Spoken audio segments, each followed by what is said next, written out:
Le gaspillage alimentaire, c'est l'entièreté de ce qu'on jette qui pourrait suffire à nourrir toute la population mondiale si on le voulait. C'est des bennes et des bennes qui sont jetées tous les jours et au final des tonnes de denrées encore consommables qui finissent à la poubelle.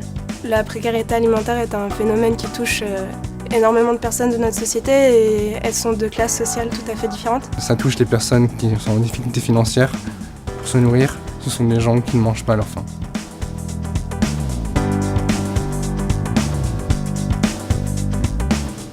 L'association La Tente des Glaneurs, dont nous avons monté l'antenne strasbourgeoise, se situe sur les marchés alimentaires. Elle récupère, trie et redistribue les invendus alimentaires en fin de marché. Tous les samedis midi, on se retrouve vers 12h pour récupérer le matériel au local, monter la tente. On va récupérer des invendus qui sont du pain, des fruits et légumes et des fleurs auprès des marchands et de certaines boulangeries du quartier. Au départ, c'était pas « t'as des invendus alimentaires, tu veux pas me les donner ?» C'était plutôt « est-ce que tu veux gagner du temps quand tu ranges ton stand, gagner de l'argent parce que tu auras moins de poubelles ?» Et au final, ce sera donnant-donnant.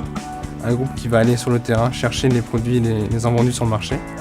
Il y a un autre groupe qui reste sur place et qui a pour objectif de trier les fruits qui sembleraient non consommables.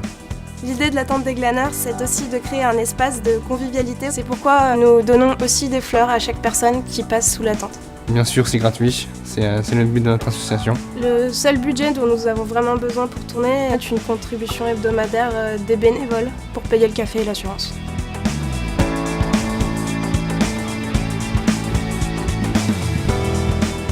La vocation de la Tente des Glaneurs, c'est une philosophie à la fois de dignité pour les glaneurs. Plutôt que de se baisser dans les poubelles, il vaut mieux passer sous une tente et récupérer ses légumes avec le sourire. L'intérêt de l'association est peut-être de créer une convivialité au sens d'un contact entre ces différentes personnes en phase de précarité. On apporte aussi un peu de chaleur et un peu de solidarité, un peu de chaleur humaine. Notre vocation est peut-être de restaurer la dignité et le contact humain gratuit.